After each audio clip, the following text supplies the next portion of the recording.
Hello.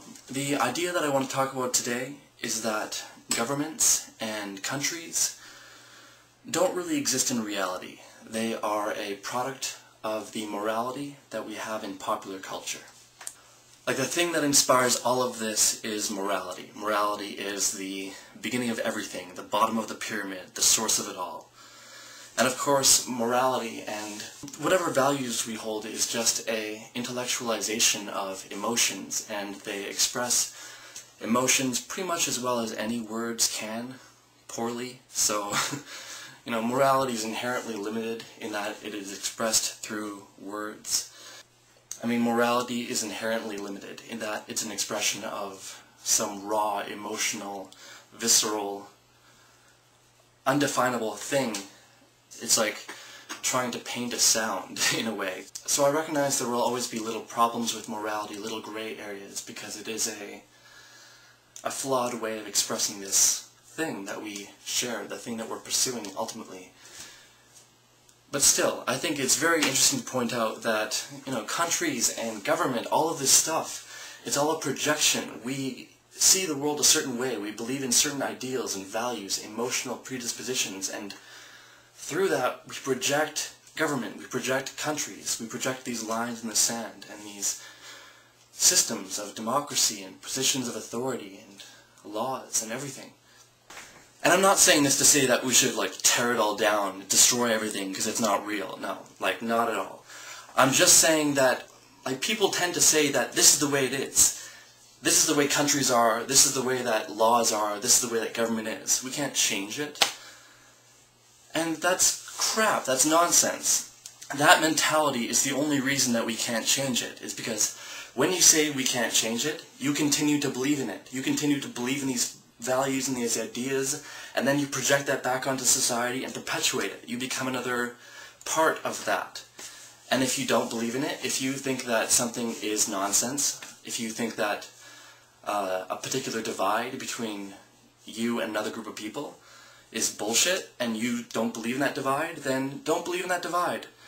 Sure, if people are threatening you with violence, for instance, if you don't believe in some line in the sand, but there's immigration officers that will shoot you if you just walk across it, then, go through the checkpoint. Do it the right way so you don't get shot, but don't actually live your life like that line exists if you don't believe in that line. Personally, I don't believe in a lot of borders.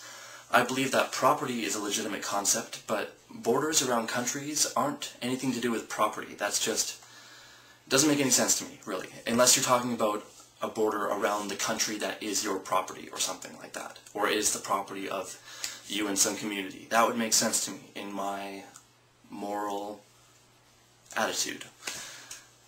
The way I see it, it's like in my city, if they just drew a border across North and South Calgary, and all of a sudden it meant that I lived in a different country than my dad, because my dad lives in South Calgary, that wouldn't mean anything. It's not like I would now be morally disconnected from my father because he's in a different country, and, my morality consists of thinking of North Calgarians, and he's a Southie, and we don't want to consider him because he's different.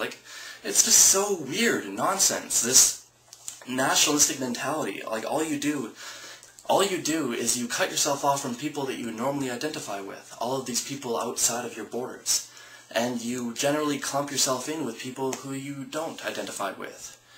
So, to me it makes much more sense to simply identify with people based on your values, and, this doesn't seem to have much to do with most borders. Anyway, that was a huge rant about lots of things that I didn't really intend to talk about, but there you go. Anyway, I just think it's a very inspiring idea to think about the idea that it's a projection of our own morality. We believe in a certain morality and we project that onto society. Each and every one of us. And when we believe in something, then we are perpetuating it. And when we try to change the attitudes of people, then, we're not going to stop it dead in its tracks, but we do.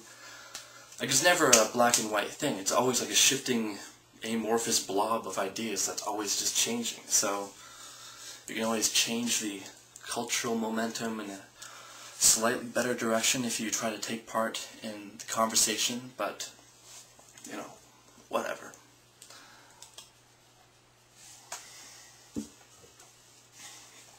It is cold in my room. And I have to go and do things